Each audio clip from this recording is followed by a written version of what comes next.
Selamat datang di tutorial pelaporan SPT tahunan badan menggunakan Kortek. Saat ini, Kortek tersedia dalam dua bahasa, bahasa Inggris dan bahasa Indonesia. Pada video ini, kita akan membahas satu alur pembuatan SPT tahunan PPh Badan dalam menu Kortek berbahasa Indonesia. Sebagai perhatian, informasi yang disampaikan pada media ini dapat berubah sesuai dengan perkembangan ketentuan perpajakan terbaru dan proses pengembangan sistem. Tutorial ini tepat jika Anda merupakan wajib pajak badan dengan bidang usaha jasa yang atas penghasilannya dikenakan PPh final dan atau non-final. Pada contoh kali ini akan dijelaskan tutorial pengisian SPT tahunan badan yang bergerak di bidang jasa konstruksi dan pengadaan barang. Berikut merupakan 4 tahapan mudah dalam melaporkan SPT tahunan PPh Badan. Pertama, siapkan dokumen pendukung seperti laporan laba rugi, neraca perusahaan, serta penyusutan dan amortisasi fiskal. Yang kedua, masuk ke akun Kortek menggunakan akun PIC. Yang ketiga, buat SPT dan isi SPT tahunan. Yang keempat, klik bayar dan lapor. Tahapan pertama, persiapan dokumen. Pada tahapan pertama ini, silakan kawan pajak mempersiapkan dokumen yang dibutuhkan untuk melaporkan SPT tahunan badan, seperti laporan laba rugi, neraca, bukti pemotongan atau pemungutan PPh dari lawan transaksi, dan atau dokumen lainnya. Tahapan kedua, login dan buat SPT.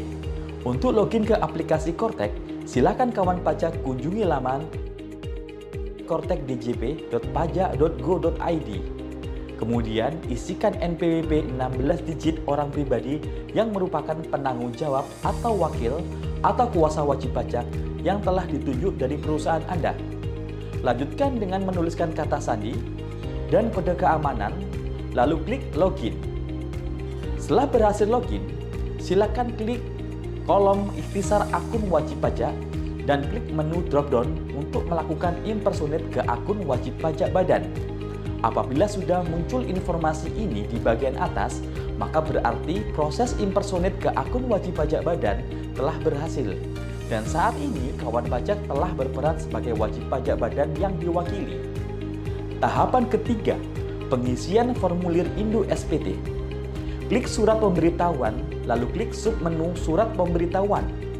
Pada bagian konsep SPT, silakan klik buat konsep SPT. Klik PPh Badan, lalu pada periode pelaporan SPT, klik SPT tahunan. Lalu masukkan periode dan tahun pajak yang ingin dilaporkan. Klik lanjut, lalu pada model SPT, silakan klik normal. Pada konsep SPT akan terbentuk SPT PPh Badan. Klik ikon pensil untuk membuka SPT. Pada pengisian SPT tahunan badan di Kortek, kawan pajak akan mulai mengisi dari induk SPT, lalu dilanjutkan dengan lampiran-lampiran sesuai dengan kondisi dan proses bisnis usaha. Pada SPT induk akan terdapat pertanyaan-pertanyaan yang berkaitan dengan usaha yang dilakukan. Wajib pajak menjawab ya atau tidak sesuai dengan kondisi usaha wajib pajak. Pilihan ini akan berkaitan langsung dengan jumlah lampiran yang harus diisi oleh wajib pajak. Nama lampiran yang harus diisi dapat dilihat secara langsung pada masing-masing pertanyaan atau pada bagian atas lampiran induk.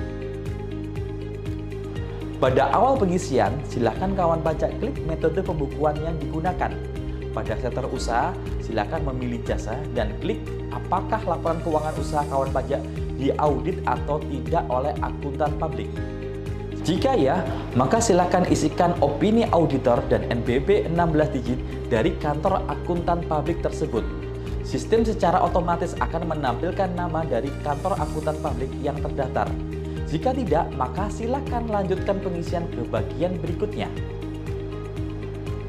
Pada bagian C, silakan klik ya apabila usaha kawan pajak memperoleh penghasilan yang dikenakan PPh final dan penghasilan lainnya yang tidak termasuk objek pajak. Pada contoh kali ini, karena wajib pajak merupakan pengusaha kontraktor yang usahanya dikenakan PPh final dan tidak menerima penghasilan yang tidak termasuk objek pajak, maka silakan klik ya pada nomor 2 dan klik tidak pada pernyataan nomor 1 dan 3. Selanjutnya, pada bagian D, kawan pajak diminta untuk mengisi pernyataan atas perhitungan PPh. Pada bagian D angka 5, klik ya jika kawan pajak memperoleh fasilitas perpajakan dalam rangka penanaman modal berupa pengurangan penghasilan neto dan akan tampil notifikasi untuk mengisi lampiran 13A. Jika tidak memiliki fasilitas, silakan klik tidak. Selanjutnya, pada bagian D nomor 6, isi ya jika kawan pajak memperoleh fasilitas pengurangan penghasilan bruto untuk kegiatan praktik kerja, pemagangan, dan atau pembelajaran dalam rangka pembinaan dan pengembangan sumber daya manusia berbasis kompetensi tertentu, dan akan tampil notifikasi untuk mengisi lampiran 13B tabel A dan B. Jika tidak memiliki fasilitas, silakan klik tidak. Selanjutnya, pada bagian D angka 8, isi ya jika kawan pajak terdapat kerugian fiskal yang dapat dikompensasikan dan akan tampil notifikasi yang mengisi lampiran 7. Jika tidak memiliki kerugian fiskal yang akan dikompensasikan, silakan klik tidak.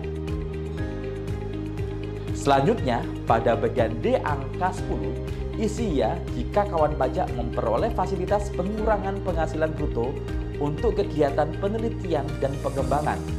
Akan tampil notifikasi untuk mengisi lampiran 13B, tabel C dan D. Jika tidak memiliki fasilitas, silahkan klik tidak. Selanjutnya, pada bagian D angka 11, silakan kawan pajak memilih tarif pajak yang digunakan dengan mengklik drop-down pada kolom PPh terutang.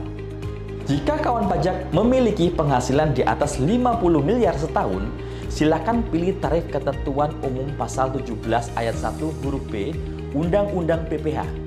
Namun, jika kawan pajak memiliki penghasilan bruto di bawah 50 miliar setahun, silakan pilih tarif fasilitas pasal 31E ayat 1 Undang-Undang PPh dan akan terdapat informasi untuk mengisi lampiran 8. Pada contoh kali ini, kita akan memilih menggunakan tarif fasilitas pasal 31E ayat 1. Selanjutnya, pada bagian E, kawan pajak diminta untuk mengisi pernyataan atas pengurangan PPh terutang. Pada bagian E angka 15, jika ada, silakan kawan pajak menuliskan jumlah pokok pajak atas pembayaran surat tagihan pajak yang terutang. Pada bagian E angka 16, isi ya jika kawan pajak memiliki fasilitas pengurangan PPh badan dan akan tampil notifikasi untuk mengisi lampiran 13C. Jika tidak memiliki fasilitas, silakan pilih tidak. Selanjutnya, pada bagian F, kawan pajak diminta untuk mengisi pernyataan PPh kurang atau lebih bayar. Pada bagian F angka 17B, isi ya jika kawan pajak memiliki surat keputusan persetujuan pengangsuran atau penundaan pembayaran. Jika tidak memiliki, silakan pilih tidak. Pada bagian F angka 18A, nilainya akan terisi secara otomatis jika SPT tahunan wajib pajak dilakukan pembetulan. Pada bagian 19A, apabila SPT tahunan badan yang akan diisi bernilai lebih bayar, maka atas kelebihannya dapat dikembalikan ke kawan pajak dengan dua metode, melalui pemeriksaan atau pengembalian pendahuluan. Silakan pilih salah satunya jika kondisi lebih bayar terpenuhi. Silakan pilih juga rekening pengembalian yang terdaftar di akun kontak kawan pajak pada bagian 19B. Selanjutnya, pada bagian G, kawan pajak diminta untuk mengisi pernyataan perhitungan angsuran PPh pasal 25 tahun berjalan. Apabila wajib pajak bukan merupakan wajib pajak tertentu seperti bank, wajib pajak masuk bursa, atau BUMN yang wajib menyampaikan laporan penghitungan angsuran PPh pasal 25, maka wajib pajak memilih tidak. Pengisian dilanjutkan ke bagian H. Kawan pajak diminta untuk mengisi pernyataan transaksi. Wajib pajak menjawab ya atau tidak sesuai dengan kondisi usaha wajib pajak. Jika memilih ya, maka kawan pajak akan mengisi beberapa lampiran tambahan yang diperlukan. Lampiran tersebut dapat dilihat pada bagian atas SPT Induk. Selanjutnya, pada bagian I, kawan pajak diminta untuk mengisi lampiran lainnya. Silakan kawan pajak melampirkan laporan keuangan atau laporan keuangan yang telah diaudit pada bagian I huruf A1 dengan klik pilih, kemudian pilih file laporan keuangan dalam bentuk file PDF. Kemudian pilih open dan dilanjutkan dengan klik unggah. File yang berhasil terunggah akan terlampir pada SPT. Lanjutkan pengisian pada pernyataan lainnya dan kawan pajak dapat mengupload dokumen keuangan lainnya yang diwajibkan dalam SPT tahunan. Tahapan keempat, pengisian lampiran SPT tahunan PPH. Gulir ke bagian paling atas untuk melihat lampiran yang harus diisi. Pengisian lampiran dilaksanakan berdasarkan urutan lampiran yang ditampilkan sistem pada halaman induk. Dalam tutorial ini, urutan lampiran adalah L1D, L4, L8, L3, L6, L9, dan lampiran L2 dan L11B. Pada lampiran L1D, kita akan mengisikan data laporan keuangan berupa 1. Laporan laba rugi dan 2. Laporan posisi keuangan atau neraca. Laporan laba rugi. Pada bagian ini, kawan pajak akan mengisi akun-akun pendapatan dan beban dengan nilai yang sesuai pada laporan keuangan perusahaan atau biasa disebut dengan nilai komersial. Untuk mendapatkan nilai penghasilan dan beban secara fiskal, kawan pajak perlu melakukan koreksi positif maupun negatif terhadap masing-masing akun pendapatan maupun beban. Untuk lebih jelasnya, kawan pajak dapat merujuk pada ketentuan yang ada pada lampiran Peraturan Direktur Jenderal Pajak Nomor 11 Tahun 2025. Silakan mulai pengisian dengan mengklik ikon pensil pada akun pendapatan jasa. Pada kolom ini terdapat beberapa kolom yang harus diisi, seperti pada kolom nilai komersial, isikan nilai yang tertera pada laporan keuangan usaha wajib pajak. Pada kolom non-objek pajak, silakan isi jika terdapat penghasilan yang termasuk dalam kategori non-objek pajak. Kawan pajak dapat melihat daftar penghasilan yang dimaksud pada lampiran L4 bagian B. Pada kolom final, silakan isi jika terdapat penghasilan yang dikenakan PPh final. Kawan pajak dapat melihat daftar penghasilan yang dimaksud pada lampiran L4 bagian A. Pada kolom koreksi fiskal positif dan negatif, silakan masukkan penyesuaian fiskal sesuai ketentuan dalam Pasal 9 Undang-Undang Nomor 36 Tahun 2008 tentang pajak penghasilan, sebagaimana terakhir diubah dengan Undang-Undang Nomor 7 Tahun 2021 tentang harmonisasi peraturan perpajakan. Pada kolom kode koreksi fiskal, silakan pilih satu atau beberapa kode koreksi yang sesuai dengan koreksi yang telah dilakukan. Lanjutkan pengisian ke kolom beban operasional.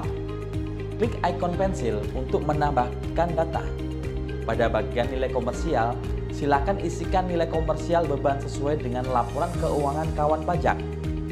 Lakukan juga koreksi fiskal sesuai dengan tata cara dan ketentuan yang telah disebutkan sebelumnya. Jika semua sudah sesuai, kawan pajak dapat melanjutkan pengisian ke bagian B, yaitu laporan posisi keuangan. Laporan posisi keuangan. Pada bagian ini, kawan pajak mengisi akun-akun yang ada dengan nilai yang ada pada laporan keuangan neraca komersial kegiatan usaha.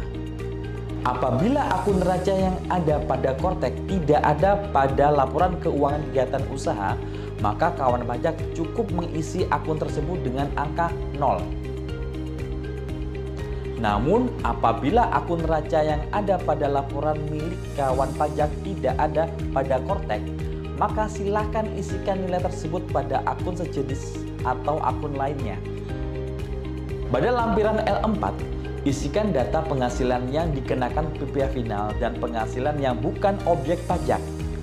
Pengisian pada bagian ini merupakan bagian yang tidak terpisahkan dari lampiran L1D. Silakan masukkan semua penghasilan final pada bagian A dan non-objek pajak pada bagian B, yang sebelumnya telah diinput pada laporan keuangan. Pada contoh ini, Karena wajib pajak mendapatkan penghasilan dari usaha jasa konstruksi serta penghasilan final lainnya berupa jasa giro dan bunga deposito, maka kita akan memasukkan data tersebut pada bagian A. Isikan data yang diminta secara benar dan lengkap. Pada lampiran L8, silakan masukkan data-data yang menjadi dasar penghitungan PPh pasal 31E. Pada contoh kali ini, kita akan memasukkan omset yang berasal dari penghasilan non-final, yaitu pengadaan barang ke kolom jumlah peredaran bruto. Sistem akan menghitung secara otomatis jumlah PPh yang terutang. Pada lampiran L3, silakan isikan data pajak penghasilan yang dipotong oleh pihak lain. Apabila terdapat penghasilan dari luar negeri yang diterima, maka silakan isikan detailnya pada bagian A. Pada contoh kali ini, wajib pajak hanya melakukan kegiatan di dalam negeri dengan melakukan pengadaan barang ke instansi pemerintah. Maka terdapat bukti pemungutan unifikasi PPh pasal 22 yang bisa menjadi kredit pajak. Klik tambah pada bagian B dan isikan data-data bukti pemungutan yang diterima. Pada lampiran L6, silakan diisi apabila kawan pajak merupakan wajib pajak yang diharuskan membuat laporan keuangan secara berkala. Masukkan data-data yang diminta secara benar dan lengkap. Pada lampiran L9, masukkan data penyusutan dan amortisasi fiskal atas aset perusahaan kawan pajak. Pengisian pada lampiran ini berpedoman pada Peraturan Menteri Keuangan Nomor 72 Tahun 2023. Isikan data sesuai dengan laporan penyusutan yang ada pada kegiatan usaha kawan pajak. Pada lampiran L2, masukkan data pemegang saham dan pemilik modal yang tercatat dalam akta pendirian dan atau akta perubahan perusahaan. Lampiran L2 tabel A, daftar pemegang saham atau pemilik modal dan jumlah dividen atau pembagian laba yang dibagikan serta daftar susunan pengurus dan komisaris. Akan terisi otomatis berdasarkan data pihak terkait pada Kortek yang termasuk dalam jenis pendiri dan pengurus. Data nilai modal di store dan dividen dapat disesuaikan. Lampiran L2 tabel B, daftar penyertaan modal, utang, dan atau piutang pada perusahaan afiliasi. Hanya dapat diedit apabila wajib pajak mengisi halaman info bagian H angka 21C dan atau 21D. Pada contoh kali ini tidak perlu dilakukan pengisian. Terakhir, lampiran yang diisi adalah lampiran L11B. Pada bagian ini, kawan pajak akan melakukan penghitungan biaya pinjaman yang dapat dibebankan untuk keperluan penghitungan pajak penghasilan. Secara sistem akan terisi otomatis sesuai penghitungan EBITDA. Nilai yang ditampilkan dapat dilakukan perubahan sesuai dengan laporan keuangan kawan pajak. Pengisian lampiran L11B dapat didukung dengan penghitungan Debt to Equity Ratio atau DER dan penghitungan biaya pinjaman.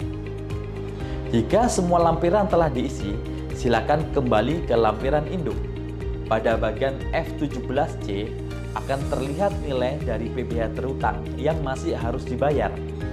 Jika semuanya telah sesuai, gulir ke bawah.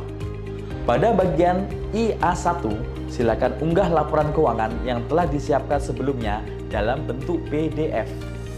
Tambahkan laporan keuangan yang akan diupload, klik unggah untuk menyelesaikan proses upload dokumen. Gulir ke bawah untuk melihat lampiran lainnya. Jika wajib pajak badan memiliki laporan finansial lainnya yang dimintakan pada lampiran tersebut, silakan lakukan proses upload seperti langkah sebelumnya. Jika tidak ada, maka lanjutkan gulir ke bagian paling bawah. Pada bagian J, silakan centang pernyataan, masukkan jabatan atau posisi PIC atau perwakilan dari wajib pajak badan. Pastikan semua data telah sesuai, lalu klik bayar dan lapor. Akan muncul notifikasi sebagai berikut. Kawan pajak dapat menutup notifikasi tersebut untuk melanjutkan pelaporan. Pada bagian ini, apabila SPT tahunan yang akan disampaikan terkait dengan perpanjangan jangka waktu penyampaian SPT tahunan dan telah mendapatkan izin, maka kawan pajak dapat menggunakan saldo pembayaran yang belum digunakan pada akun 411618-200. Untuk memilihnya, klik tombol Ya. Namun jika tidak terkait perpanjangan, pilih Tidak. Selanjutnya, sistem akan memberikan notifikasi apakah wajib pajak ingin melunasi pajak yang terutang menggunakan deposit pajak atau melalui pembuatan kode billing. Silakan pilih salah satu metode pembayaran. Pilihan deposit pajak akan muncul jika saldo deposit tersedia senilai minimal sesuai pajak kurang bayar terutang. Apabila kawan pajak tidak mempunyai saldo deposit atau saldo deposit kurang dari pajak terutang, maka sistem hanya akan memunculkan pilihan generate kode billing.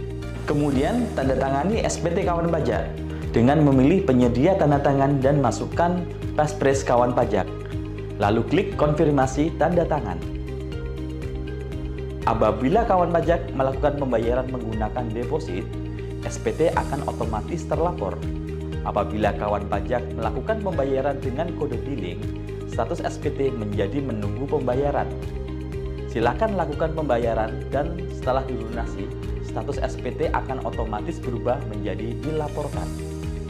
Apabila SPT kawan pajak berstatus nihil atau lebih bayar, kawan pajak dapat langsung submit SPT dan status SPT otomatis menjadi dilaporkan. Selamat! Anda telah melaporkan SPT tahunan badan melalui Kortek. Jika Anda masih memerlukan bantuan, silakan mengunjungi www.pajak.go.id atau menghubungi Kring Pajak 1500200. Subscribe Ditjen Pajak RI untuk video tutorial lainnya. Pajak tunggu, Indonesia tangguh.